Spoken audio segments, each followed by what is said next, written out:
Hello students, तो चलिए आज हम लोग शुरुआत करते हैं क्लास 9 के एक्सरसाइज 12.1 के क्वेश्चन नंबर 1 का, जो कि है a survey conducted by an organization for the cause of illness and death among the women between the ages 15 to 44 world wide found the following figures. तो इस क्वेश्चन में क्या बोला गया है कि एक सर्वे को कंडक्ट करा गया था एक ऑर्गेनाइजेशन के थ्रू, जिसमें ये पता करने का कोशिश किया गया था कि जो वुमेन होती हैं जिनका एज 15 से 44 है, उनका इलनेस और डेथ का मेन रीजंस जो है वो क्या है। तो जब इस सर्वे को कंडक्ट करा गया तो कुछ फॉलोइंग फिगर्स सर्वे में मिला, जैसे कि आप लोग यहाँ पर देख सकते हैं। पहले में क्या मिला, रिप्रोडक्टिव हेल्थ कंडीशंस, और इसमें फीमेल फर्टिलिटी रेट कितना था, तो 31.8%, मतलब 38.1% वुमेन जो है उनका डेथ या इलनेस जो है वो रिप्रोडक्टिव हेल्थ कंडीशंस के लिए है। नेक्स्ट है न्यूरोसाइकेट्रिक कंडीशंस, फिर इंजरीज, फिर कार्डियोवास्कुलर कंडीशंस, रेस्पिरेटरी कंडीशंस और फिर अदर कॉजेस। तो ये 6 रीजंस हम लोग को दिए हुए हैं जिसके कारण एज ग्रुप 15 से 44 की वुमेन का इलनेस होता है या डेथ हो जाता है। ठीक है, अब इस क्वेश्चन में आगे क्या बोल रहा है ये तो पढ़ना पड़ेगा। तो इसमें हम लोगों को आगे 3 क्वेश्चंस दिए हुए हैं, जिसमें सबसे पहला क्वेश्चन हम लोगों को बोला गया है कि represent the information given above graphically, मतलब कि जो इंफॉर्मेशन अभी कॉजेज और परसेंटेज हम लोगों को गिवन था फीमेल फर्टिलिटी रेट का, उसका हम लोगों को ग्राफ बनाना है। ठीक है, सेकेंड हम लोगों को क्या बोला गया है कि which condition is the major cause of women's illness, health and death worldwide. तो सेकंड में हम लोगों से पूछा गया है कि इन 6 में से कौन सा ऐसा रीजन है जिसके कारण वुमेन का जो हेल्थ है वो खराब हो जाता है या उनकी डेथ हो जाती है, और सबसे ज्यादा वाला बताना है। तो ऑफकोर्स जिसका परसेंटेज ज्यादा होगा वही हमारा रीजन हो जाएगा। और थर्ड हम लोगों को क्या बोला गया है कि try to find out any 2 factors which plays a major role in cause in to our being the major cause. और थर्ड में हम लोगों को ये फाइंड करके बताना है कि ऐसा क्या रीजन है जिसके कारण वुमेन का हेल्थ डिटोरिएट हो जाता है सेकंड में। मतलब इसमें जो हमारा आंसर आएगा उससे रिलेटेड हम लोगों को थर्ड वाला आंसर देना है, कॉज बताना है कि ऐसा क्यों होता है। ठीक है, तो सबसे पहले तो हम लोगों को यहाँ पर क्या बोला गया है, ग्राफ बनाने के लिए, तो हम लोग ग्राफ बना लेते हैं। तो ग्राफ को बनाने के लिए सबसे पहले हम लोग क्या करेंगे, तो कार्टेशियन प्लेन ड्रॉ करेंगे। तो चलिए फटाक से स्केल के हेल्प से हम लोग कार्टेशियन प्लेन को ड्रॉ कर लेते हैं। हमने वाई एक्सिस बना लिया, अब हम लोग एक्स एक्सिस बनाएंगे। और जब भी कार्टेशियन प्लेन बनाने का बात हो तो हमेशा स्केल के हेल्प से ही आप लोगों को कार्टेशियन प्लेन बनाना है, ऐसे ही कार्टेशियन प्लेन नहीं बना देना है। अब यहाँ पर एक एरो देंगे और यहाँ पर हम लोग ये शो कर देंगे कि ये हमारा एक्स एक्सिस है और ये वर्टिकल लाइन जो है हमारा वो हमारा वाई एक्सिस है। ये जो इंटरसेक्शन का पॉइंट होता है वो तो हमारा 0 होता है, तो यहाँ पर 0 हो गया।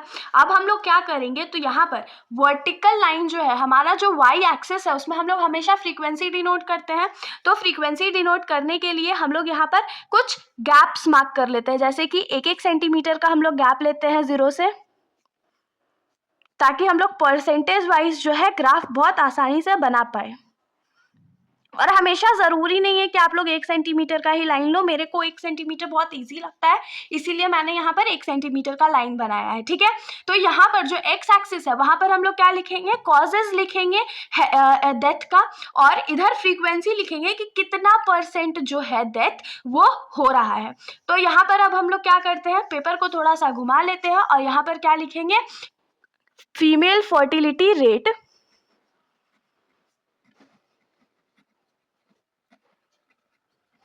और हम लोगों को ब्रैकेट में क्या दिया हुआ है कि ये जो फीमेल फर्टिलिटी रेट है वो परसेंटेज में है। ठीक है, तो हमने यहाँ पर इसको लिख दिया है। और एक्स एक्सिस में हम लोग क्या लिखेंगे, कॉजेज ऑफ इलनेस, तो ये हमारा हो जाएगा कॉजेज ऑफ इलनेस। ठीक है, ये हमारा एक्स एक्सिस की तरफ बढ़ रहा है। यहाँ पर होप सो आप लोगों को कोई भी दिक्कत नहीं हुआ होगा। अब सबसे पहला कॉज हमारा क्या था, तो रिप्रोडक्टिव हेल्थ कंडीशंस, तो उसके लिए परसेंटेज हमारा कितना गया था, 31.8। तो अब आप लोग क्या बोलोगे कि डायरेक्ट हम लोग 31.8 ही मार्क कर दे क्या, नहीं, तो हम लोग डायरेक्ट 31.8 तो नहीं मार्क कर सकते। तो यहाँ पर हम लोग क्या करते हैं, 5 का गैप ले लेते हैं, जैसे 0 के बाद 5, ये 10 हो गया, 15, 20, 25, 30, 35 और उसके बाद 40, आप लोग जितना चाहो उतना का गैप ले सकते हो, लेकिन यहाँ पर वैल्यूज़ को देख करके लग रहा है कि अगर हम लोग 5 का गैप लेंगे तो हम लोगों का काम हो जाएगा। ठीक है, इतना तो आप लोगों को समझ में आ गया होगा। अब हम लोग क्या करते हैं, कॉजेज मार्क करना शुरू करते हैं। तो सबसे पहला कॉज को मार्क करना है, तो उसके लिए हम लोग क्या करते हैं, 1 सेंटीमीटर का एक बार बनाएंगे। जैसे कि आप लोग यहाँ पर देख सकते हैं, हम लोग यहाँ पर मेजर कर लेते हैं 1 सेंटीमीटर, ये हो गया।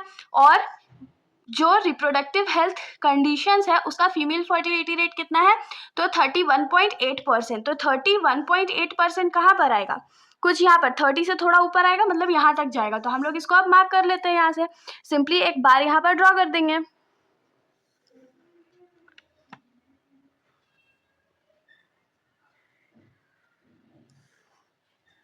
और फिर इसको यहाँ पर ज्वाइन कर देते हैं। ठीक है, और इसके ऊपर हम लोग लिख देते हैं कि ये 31.8% है।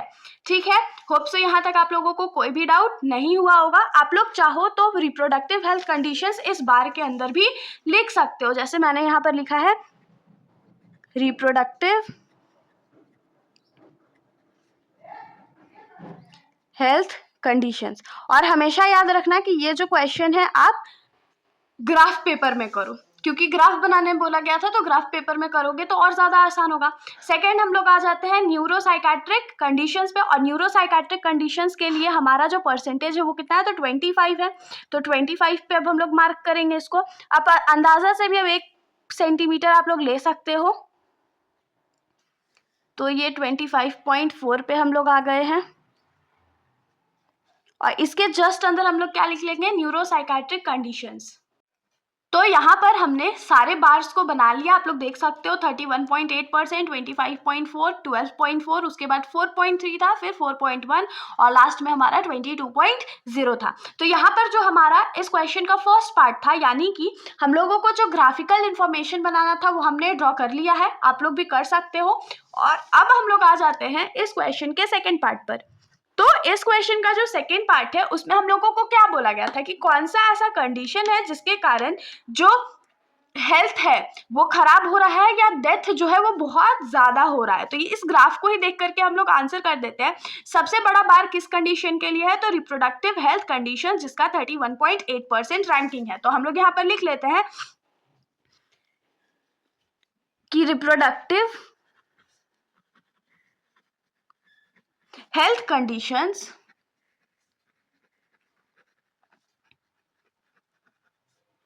is the major cause of women's ill health and death worldwide।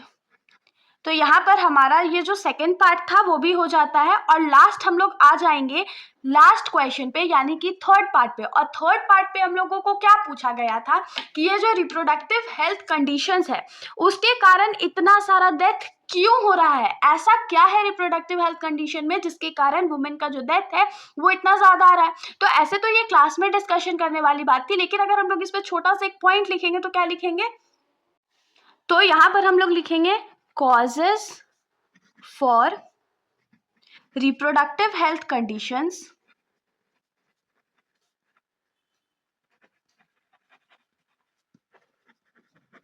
will be, कौन कौन सा इसमें कंडीशंस रिस्पॉन्सिबल होगा या क्या क्या कॉज है जो ये इतना डिटोरिएट करता है। तो सबसे पहले कि बहुत लोगों को इसके बारे में नॉलेज ही नहीं होता है, तो यहाँ पर हम लोग क्या लिखेंगे कि lack of awareness and knowledge about health.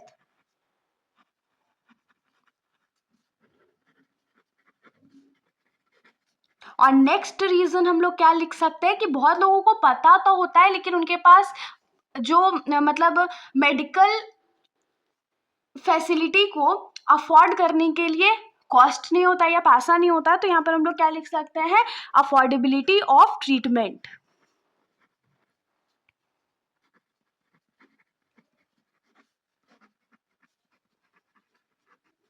तो यहाँ पर ये जो हमारा सॉल्यूशन है यहीं पर ख़त्म हो जाता है। बहुत बेसिक सा टॉपिक था, होप सो आप लोगों को समझ में आया होगा।